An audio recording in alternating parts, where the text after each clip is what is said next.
Alors aujourd'hui, on parle d'un cépage qui peut donner à peu près tous les styles de vin possibles.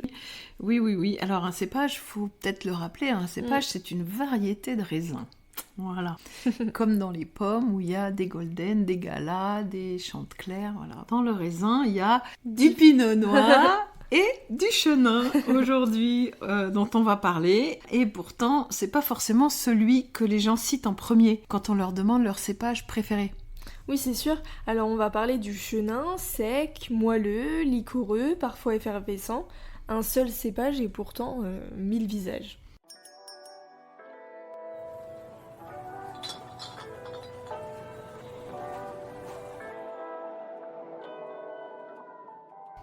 Alors, ce qui frappe tout de suite avec le chenin, c'est surtout sa capacité à tout faire.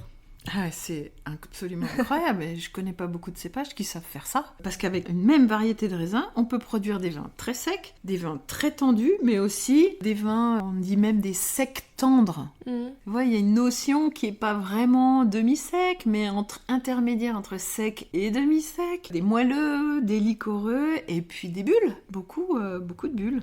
Oui, donc ce qui est assez rare au final pour un c'est seul très type rare. de Ouais, cépage. vraiment, il y a peu de cépages qui ont cette palette-là. C'est lié à son acidité naturelle, qui est très élevée, et qui permet de garder de l'équilibre, quel que soit le style. Soit c'est un avantage, par exemple dans les bulles, on a besoin de beaucoup d'acidité pour faire la prise de mousse, et dans d'autres, quand il y a un peu de sucre, on est content qu'il y ait de l'acidité pour équilibrer. Donc c'est assez magique en fait, comme cépage.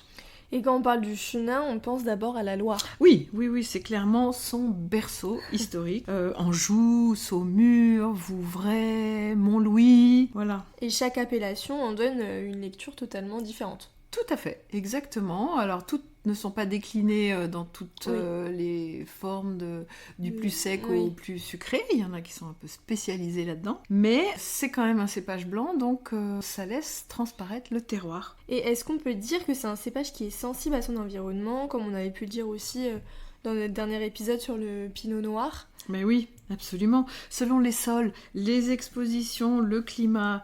Et évidemment, bien sûr, comme toujours, la main du vigneron, hein, c'est un cépage qui reflète son terroir. C'est un cépage qui parle, ou qui laisse la parole, on va dire plutôt, au sol et aux différences de vinification et éventuellement à la personnalité du vigneron. Mais là, on parlait de la Loire, mais on le trouve ailleurs aussi, ou c'est un cépage uniquement spécifique justement à cette région Oh là là, non, loin de là. Aujourd'hui, le plus gros producteur de chenin du monde, c'est pas la Loire, c'est l'Afrique du Sud. Ah, mais oui, rien à voir. Oui, c'est l'Afrique du Sud.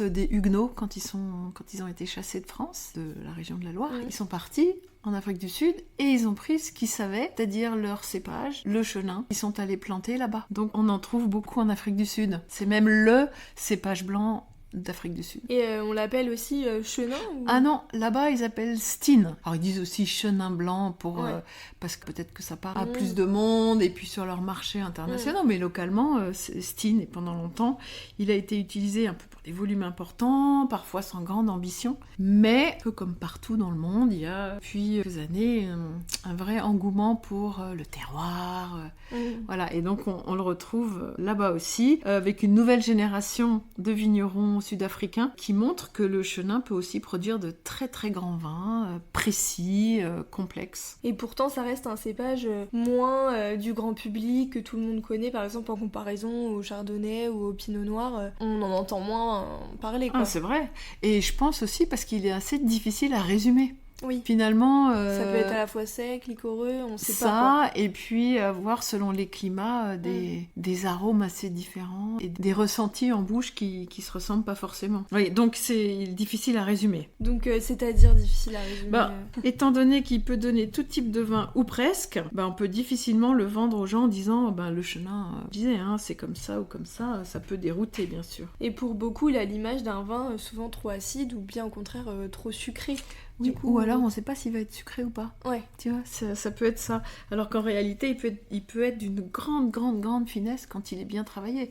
Ça peut faire partie des plus grands vins blancs du monde et qui apportent le plus d'émotions, qui sont vraiment des vins de grande garde.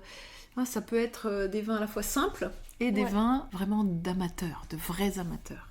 Donc là, le mieux, c'est de demander conseil, quoi. Bah oui, absolument. C'est un cépage exigeant.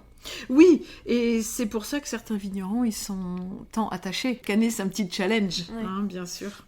Mais alors concrètement, comment on reconnaît un chenin dans le verre si tu dis qu'il peut difficilement être résumé? Bah alors d'abord par son acidité. Ça c'est vraiment un caractère qu'on va retrouver dans chaque chenin, d'où qu'il vienne. C'est vraiment inhérent à sa personnalité, il a de l'acidité. C'est pas un gros mot l'acidité dans le vin, on l'a déjà dit, c'est vraiment même très important. Et là, cette acidité, c'est souvent ce qui structure le vin. C'est la colonne vertébrale du vin. Sans acidité, le vin va tomber, quoi. Il va être mou, bien sûr. Et ça, c'est même le cas pour des vins qui sont moelleux. Justement, l'acidité empêche le vin d'être lourd. Ça l'équilibre. Donc ça permet de contrebalancer la sucrosité. Et au niveau des arômes, tu disais qu'ils pouvaient différer selon le terroir. Oui, on retrouve, sans ajouter la notion de terroir, juste le cépage lui-même, a souvent des notes de pommes, de coing, de poire, parfois même de miel ou de fleurs blanches.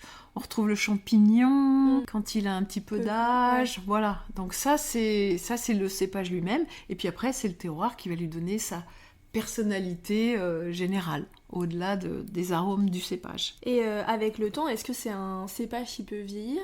Justement, tu parlais de champignons. Oui, il peut évoluer vers des notes plus complexes. On peut retrouver des notes un peu de cire, d'encaustique, de térébenthine, légèrement oxydative, mais sur le chenin, ça donne vraiment une vraie complexité. Donc on peut dire que c'est un cépage qui vieillit bien. Oui, alors je te dis pas que le petit Anjou de bistrot va bien vieillir, non. Oui. Mais de manière générale, les grands chenins sur les beaux terroirs vieillissent extrêmement bien. Moi, j'ai toujours le souvenir à Vouvray d'être allée visiter une cave en particulier et là, tout au fond, là, dans les caves troglodytes, le vigneron sort un 1959 et on goûte et c'était incroyable. Bien sûr, il avait des notes oxydatives, mais il avait encore cette vigueur et cette force qui est vraiment liée au chenin et qu'on trouverait sûrement pas dans un autre cépage blanc. Ouais, donc c'est vraiment un cépage qui vieillit bien. Toi, tu as un type de chenin que tu adores lorsqu'il est moelleux, liquoreux. C'est un cépage que j'aime bien en général. Je sais vraiment l'apprécier et j'avoue être assez impressionnée par... Alors, on n'en goûte pas souvent, mais de temps en temps, c'est vraiment impressionnant. De ces vins plutôt liquoreux, là, je parlais d'un Vouvray liquoreux sur une parcelle en particulier, en coteaux, etc. Mais les Bonzo, les Quarts de Chaume, c'est des micro-appellations, mais qui sont absolument incroyables. Et puis après, moi, ce que j'aime dans les vins blancs, souvent, c'est quand même leur tension. Donc c'est sûr que le chenin là, il est fort en tension. Bon, et bien si on devait résumer le chenin, je pense que c'est votre moment pour en goûter. C'est un cépage qui offre énormément de diversité et qui casse un peu les idées reçues. Alors partez à ses découvertes. Oui, exactement. Alors on espère que cet épisode vous aura donné envie d'y goûter. D'y goûter et d'y revenir, évidemment. Voilà. En attendant, retrouvez-nous mercredi prochain pour un nouvel épisode et essayez de décoter un petit chenin sur notre cave en ligne.